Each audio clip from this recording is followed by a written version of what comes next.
Oh. Good morning, dear subscribers, dear viewers. I can see there is a lot of viewers, but not everybody are subscribing. It's been a couple of days and I haven't been making any videos, and there's a good reason for that. I hit a dark spot in my life. I don't know.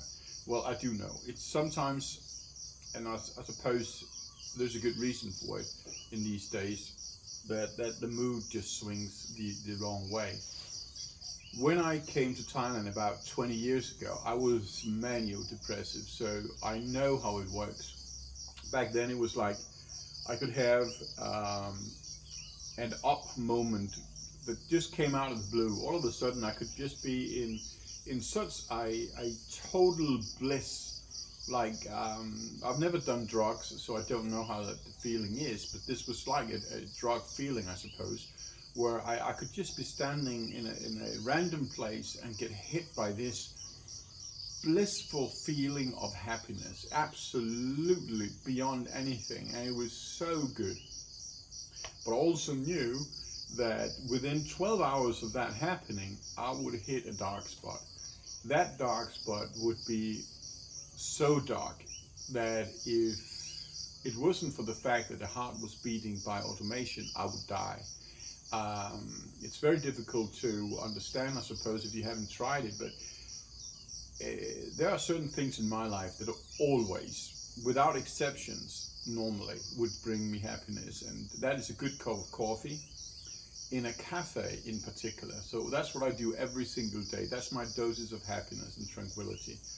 But when I hit those moments, nothing in the world could make me happy. Absolutely not. And it was literally like when I was looking out on a sunny day, everything only had gray tones. My color spectrum in my eye has gone.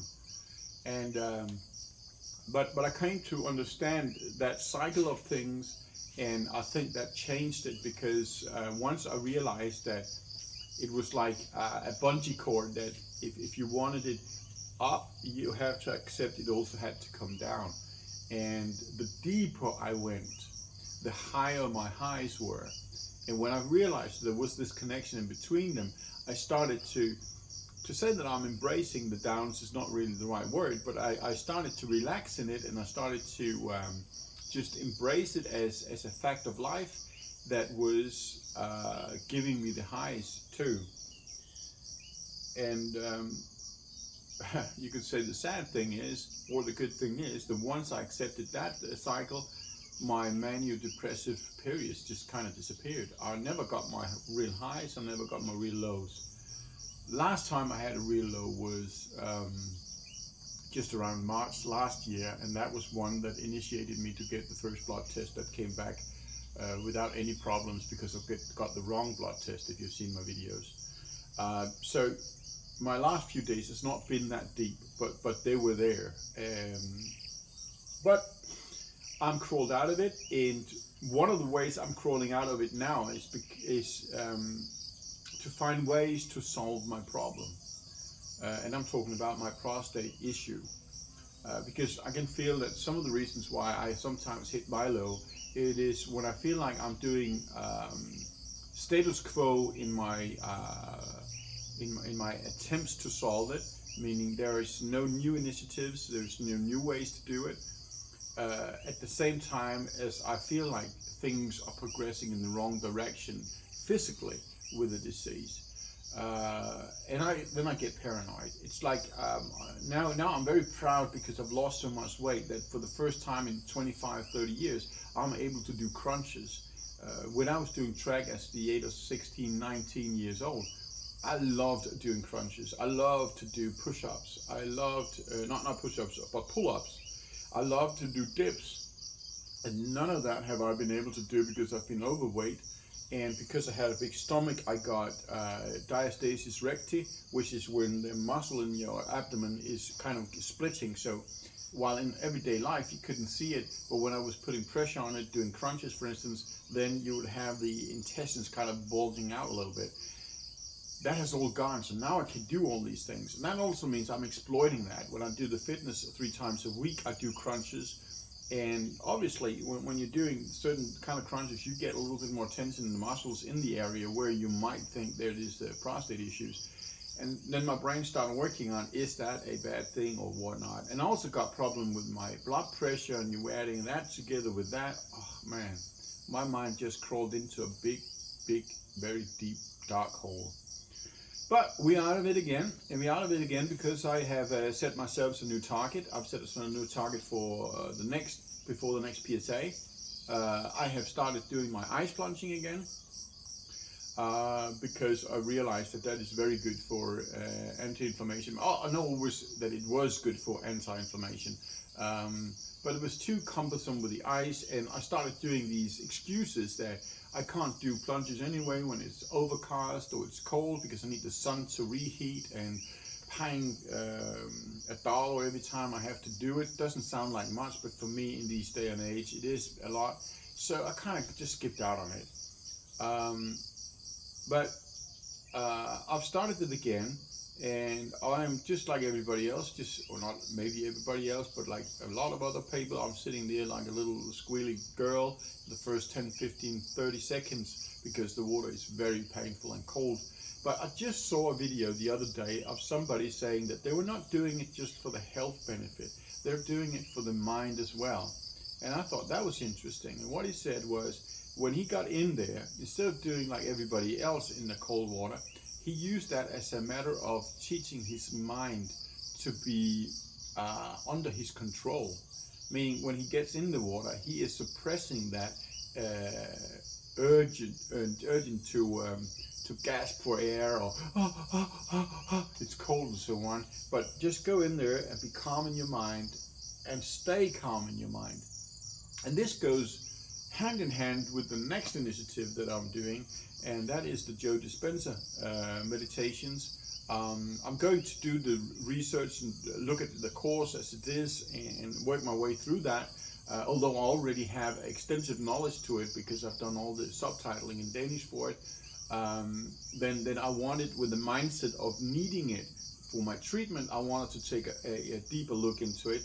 And then I have got 8 days with no work next month, and I will spend those 7 of those days to do a kind of a personal, private 7-day retreat. That's the idea anyway. How that's going to shape up, I don't really know, because I have to look at how he does the meditations, and like I said, with the mindset of somebody actually being in need of it. So more of that when I get to there. So when we're moving forward to the next PSA, I will be working more with the mindset, and I will work with my ice plunges. And that's going to be interesting. It's going to be very interesting.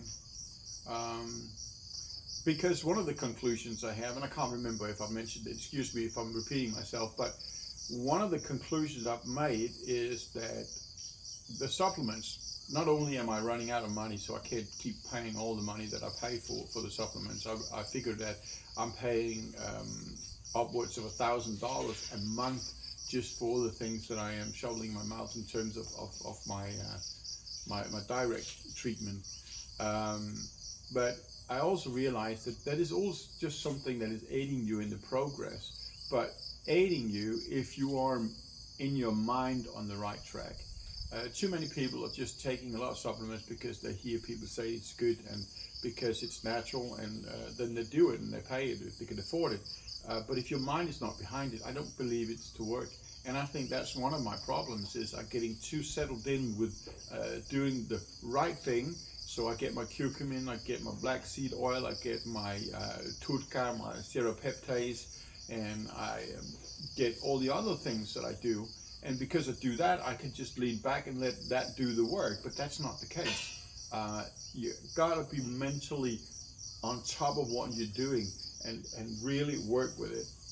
And the 2 days of depression, if you will, 2 days of dark mood, has kind of wakened me up to the fact that my mindset is wrong, because it is all in your mind. If you're getting a bit down, you're fearing the future and you're afraid what's going to happen, and you know the math. If you're going to do ADT, for instance, in my case, with all the side effects that's there, and I'm fearing these side effects. But fact is, I am not on ADT, and there's no reason to fear it when I'm not on it. And at the point I will get there, it's not about fearing it, because then it's a fact, and then you just have to handle it. So the whole idea of being afraid of something that isn't yet is just wrong. And that's why the ice plunges now is going to be something I do every day for 3 minutes. And it's not just an inflammation thing, it's not just a matter of improving my immune system, it is also a matter of improving my mindset. But there's another challenge that I want to see if I can change within this month, and that's the heart rate variability. I've just recently learned, I know obviously all these parameters like VO2 max and heart rate variability is something that's good for your health, the higher the number they are. But to what extent and why, I've never really paid much attention to it. But increasingly information, as I'm looking for answers to other things, this information is popping up that the heart rate variability is actually an age indicator, which is, as far as I remember, and you can correct me if I'm wrong because I know nothing much about it, is that it lowers about 2 or 3% per year. And the quick research I did the other day was that I think that when you're 20 years old or so, it's about 60, your heart rate variability. But if you are at 60 years old, your heart rate variability is more like 30, 25, 30. So where it's going to be when you're 54, well, that's obviously closer to the 60 point than it is to the 20. But my heart rate variability is at 61 as far as I remember. I'll put it here on the link so you can see it. So, and heart rate variability is a matter of how the sympathetic and parasympathetic nervous system is repairing or recovering after stress situations, for instance.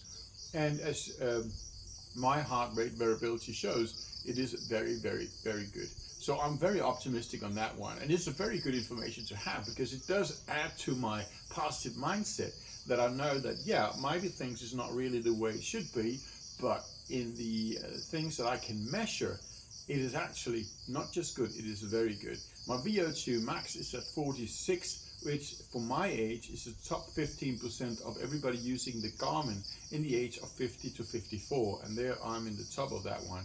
How it's going to look like when I'm 55, I don't know. If I can maintain that number 46. But we'll see. I'm closing in 47 and I'll sure to let you know when that changes. So heart rate variability is one I want to see if I, through meditation, can change. As far as I understand, the latest work I've done with Joe Dispenza is that you can actually, if you're doing the meditation is right, if you will, or if it is absorbed or processed the right way with your body, you can increase your heart rate variability. I heard of somebody who had a heart rate variability at about, 40, when they came to the meditation retreat, one of these events that Joe Dispenza he makes. And they measured it before he came to the event, and when he came out of the event, it was elevated to 70. Now that's a lot. Now my heart rate variability has been as low as 35, and I can see that, and that was about a year ago. So for me to have been able to bring it up to 60 is pretty darn good. And I've not had any focus on it. So I have to look into what makes the difference, what really does increase the heart rate variability. But I suppose exercise obviously is one of them. Exposing your body to some stress factors with moderation so that your body can get used to it, I think that's another one. But even without focusing on it, I've brought my heart rate variability up to a level where I'm really confident that my body right now is combating whatever issue I have on its own, and it does it very well. But we can do better than that. So that's my focus until the next PSA. So when we're talking supplements, just to circle back to that, I will be using the supplements I have, and I will have to look further into what kind of supplements I will maintain once I'm starting to run out. But I will definitely not be doing the full regime that I'm doing right now. But something like curcumin, the freshly ground pepper, curcumin, and ginger mixture that I make myself for my own capsules, I probably will continue doing that because that is, as far as I understand, healthy, and it's dirt cheap because I'm making them myself. But other than that, I'm not really sure what I'm going to continue doing. I'd rather want to go full on natural, because after watching the videos from Joe Dispenza and looking deeper into the concept of what he's talking about from the perspective of being somebody actually being in need of that good health, I believe that we don't really need much at all. And these supplements are as they are. They are supplements. They are only something that will supplement whatever initiative you otherwise do. So that's all what it is to me. Finding new ways to combat this, and when I do, I increase my mood and I get happy, and that's how I work with it. So it's going to be interesting. This is a little side note. I am going to make a video today about closing another channel I have. It's a channel called, well, I'm not going to close it, but I have stopped filming for that channel for a year or so.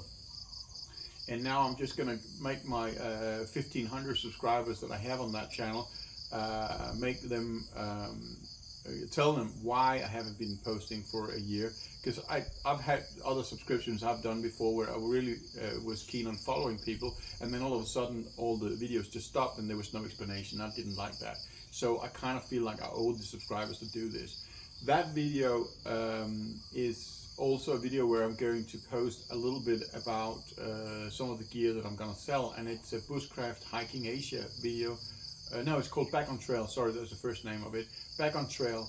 And that video is about nature adventure in Thailand. I started it in 2016, and it's just been one of my biggest hobbies ever. But since I've got this problem here, I need more money. That's one thing. The other thing is I moved to the eastern Thailand after living in Chiang Mai for 17 years, and I no longer do all that hiking and camping and things, because here where I live now, I am surrounded 24/7 with nature. And I realized after moving out here that my desire constantly to go kayaking and camping was less about sleeping bad in nights and having back aches from kayaking. It was more about getting away from people and getting out in nature and just be out there among the crickets and the birds and the frogs.